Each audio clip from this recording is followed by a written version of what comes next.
Ouais.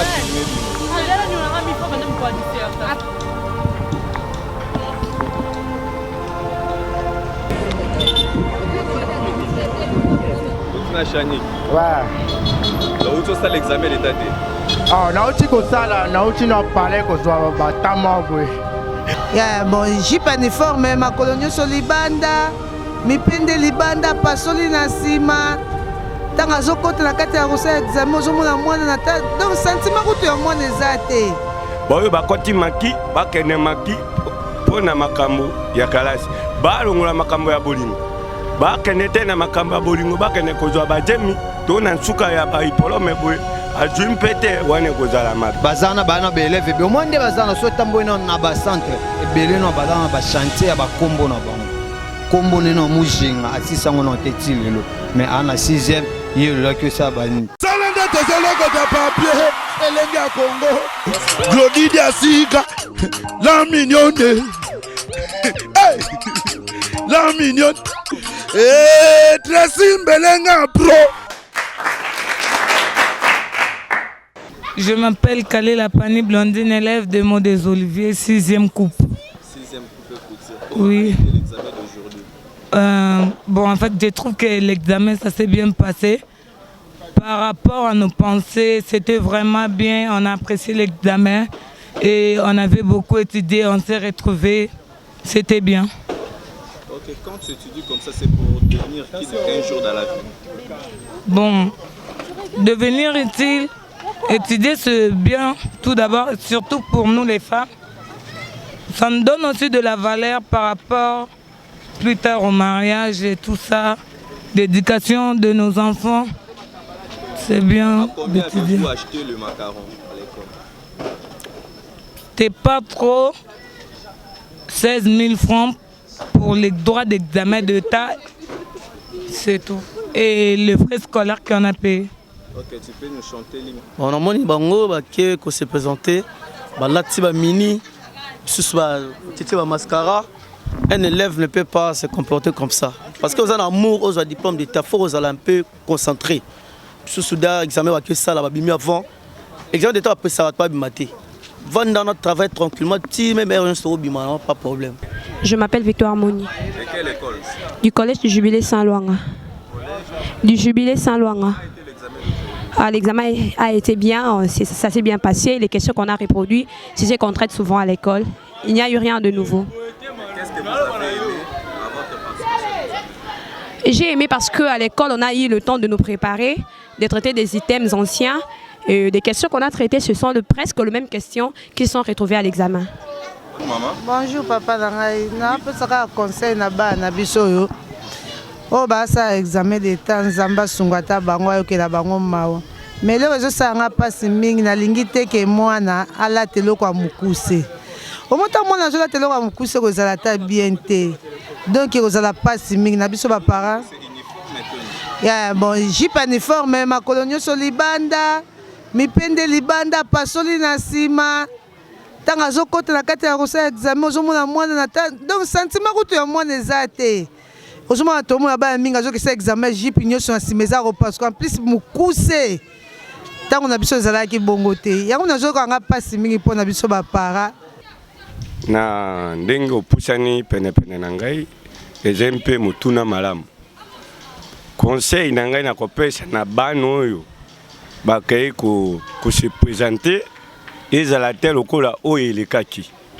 Tolingi bana bazwa nano rythme ya malamu ela teleza la malamu tango bako kota bisika na bamaki na bango wana bakende te na baluyenge te komi tango na butu ba mususu balongwe bakay kufanda ka bipai mususu na bamona muru na bango wane kozala mpenza malamu te yango moni conseil oyo utiawa eze utepa na nzambe mpe kwe na monoko na ngai bakende pona makambo ya kalasi boyo bakoti maki bakende maki pona makambo ya kalasi balongola makambo ya bolingo bakende te na makambo ya bolingo bakende kozwa bajemi to na nsuka ya baipolome boye ajum pete wane kozala mabe penja na sepeli nzambe asimba bana wana ba distraction ezala tempe bayo bakokene makita bayo bakotanga na ndako bakumbe mpe makambo ya kalasi. OK, ebongo kasi na ba centre to pe na ba o baza kopesa bango ba fuite. Bon, baoyo bakopesa bango bafuiti fo mpe batika yango. Po tolingi mwana tanga na oyo tina motu na ye mpo lobi tango bakokende na ba université ekende te bakoma kotonisaka bakaye tonisa mena motu eloko te wana penye eza mabe. Otina Chani. Ouais. Donc ça l'examen d'état D. Ah, nauti ko sala, nauti no parler ko zwa ba tamo boy. Comment on a bunga chungi nauti ça l'examen d'état. Et l'équipe bien ma case papa. Tala climat le neza na tongo. Mais natika ki on a centre na côté na kata localité. OK, examen l'équipe. Examen l'équipe bien pepele tout ça longo bien à l'aise tranquille. OK, nini ya mabe o CPC te dans la centre. Ni ya mabe le CPC ngate ba servir ba lingi mbongo ba servir. Ba sengi mbongo makasi. OK, si on a suka busukisinde. To sande ni to pesi mbongo ponga na bebisa nini na bebisi pap nini ni item na ngana zana mbongo te afa shani nga item ngafuna pesa mbongo yango na letina na balingi mbongo na bebisi item basenyi nga mbongo le ba shani nga item afele basenyi nga mbongo. Ouais, aujourd'hui ça s'est très bien passé, mais quand même qu'il y a eu un peu de défaillance, mais on a eu à le faire très bien. On vous a envoyé des fuites. Non, il n'y a pas eu de fuites. On a fait selon notre intelligence qu'on avait et c'est tout. Oui. Les élèves n'avaient pas peur de votre présence à la salle. Non, il n'y avait aucun élève qui avait peur de moi. Donc on s'est déjà habitué avec tout le monde, donc c'est déjà quelque chose de très bon. Alors le rythme qu'on se passe toujours ici au Congo, que l'élève passe à sera toujours moi quelque chose. Avez-vous réuni quelque chose pour les surveillants? Bon, à vrai dire, moi je n'avais rien dans la poche. Mais il y en a des gens qui ont... Mais il y a eu des gens qui l'ont donné, mais moi, ces choses-là, je ne le fais pas. Ceux qui l'ont donné pour l'air corrompre ou comment? Non, c'est pas... Bon, je ne sais pas, ce n'est pas une corruption. Alors c'est quoi? J'arrive pas à l'expliquer. Donc c'est quelque chose que je vois la première fois. Parce que moi je n'ai pas répété la 6e année. Je n'ai pas échoué. C'est la première fois que je le vois. Okay. Merci. Tant au côté, on a des filles pour les mèches, il y a interdit, fallait que le lobby, faut que le lobby mèche ballon là-haut. Donc interdire ma mèche. Oui, interdire ma mèche. Interdire sous nani. Bon je vais me coucher le téléphone, surtout le téléphone. Oui. OK, ben l'élève nous va prester bien. Oui. En tout cas, ça s'est très bien passé. Ça s'est passé comment? Trop bien même. Très bien. OK, qu'avez-vous retenu aujourd'hui? Par rapport à ce qu'on a travaillé, en fait, c'était la culture générale d'abord. Il y avait plusieurs questions. En tout cas, je me suis vraiment retrouvée. Alors, tu estimes à sortir dans combien de pourcentage? 68. 68. Ah oui. Donc, tu complètes. Je suis trop sûre de moi. OK. Des finalistes, il y a beaucoup français. Obi? Beaucoup français. Papa. On n'a pas tout chauffé dans le banni, tout chauffé dans le chauffé ma race, tu voulais fort. Tu voulais fort.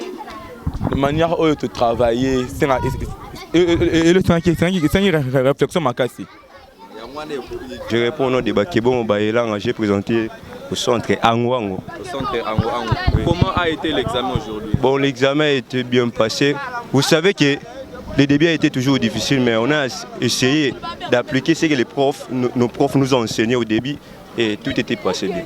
Tout était passé bien. Et vous estimez à sortir dans combien de pourcentage? J'estime à sortir même l'Orient de la RDC. Même l'Orient de la RDC. C'est ce que je souhaite. Donc tu es capable de défendre tes études? Je suis capable parce que l'essentiel n'est pas ce qu'on a fait de l'homme, mais c'est ce que l'homme a fait de ce qu'on a fait de l'homme. On vous a demandé de l'argent au centre? Non, on ne nous a pas demandé le centre. C'est la tête qui a fonctionné.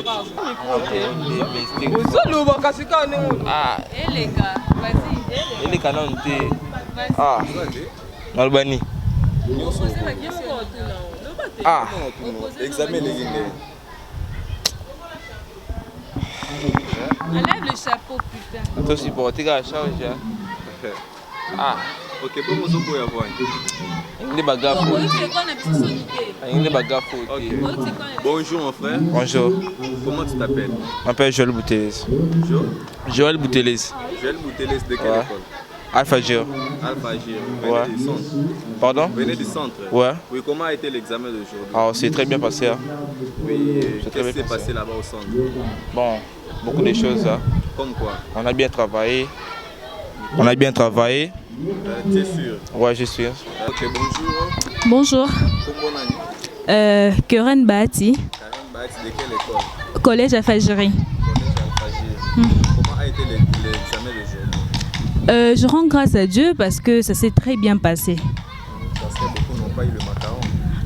Oui, il y a eu ceux qui n'ont pas eu de macaron et de paiement, ils n'ont pas fini le Minerval. Oui, mais chez nous, on a tous eu de macaron. On n'a pas eu de problème de macaron. Non. Et alors dans les centres, dans le sac dont vous étiez, comment a été? Oui, ça s'est très bien passé, c'était bien en tout cas. Vous avez donné de l'argent Non, mais on a travaillé avec notre intelligence. Oui, ça a vraiment été. Si Dieu le veut, j'estime à sortir avec 65. Ok, pour devenir qui un jour dans la vie? Avocate, juriste. Pour quelle raison? Justement parce que c'était déjà ce que je ressentais avant, ce que j'aime faire depuis mon enfance. Merci beaucoup.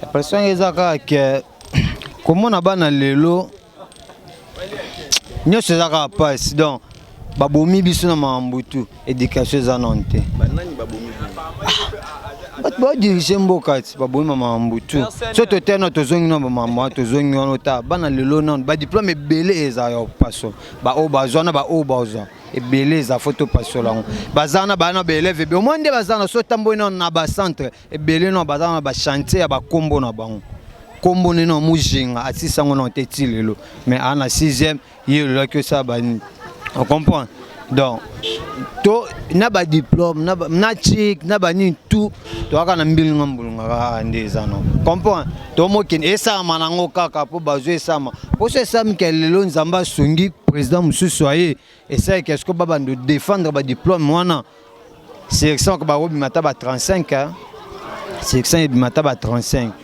donc nous surtout senga gouvernement a aidé biso gouvernement a aidé biso non ndeni anon nzala gouvernement yi moko na nzala sko ya biso ba sisom ko moi balanda ba éducation ezate ba mambo be do ba ministère nyonso neza ba chanson ba axmac ba sala te do mutu monde dirigeant sko mutu dirigeant bango ayebi loko te na mambo wana tu do ezaka ay côté ndeni awazui o côté ndeni awazui do yango mo loko esama ezate numéro 1 ayebi lote azui batu ayebi atie bango alors sko bozo ça la fonction ya yi do bo travail ndeni ba ministère nyonso za ba chanson ka ministère moko mais que travail moi mkezaka ya sport moi mke poto zuma ba chan moi ba nini et doze biso nyonso za fouti do bande on a biso ba libanda ba mona biso donc nzamba mo kakanda bo mamboko nda boma ya Sodome Gomorrhe. OK, tout ça bien.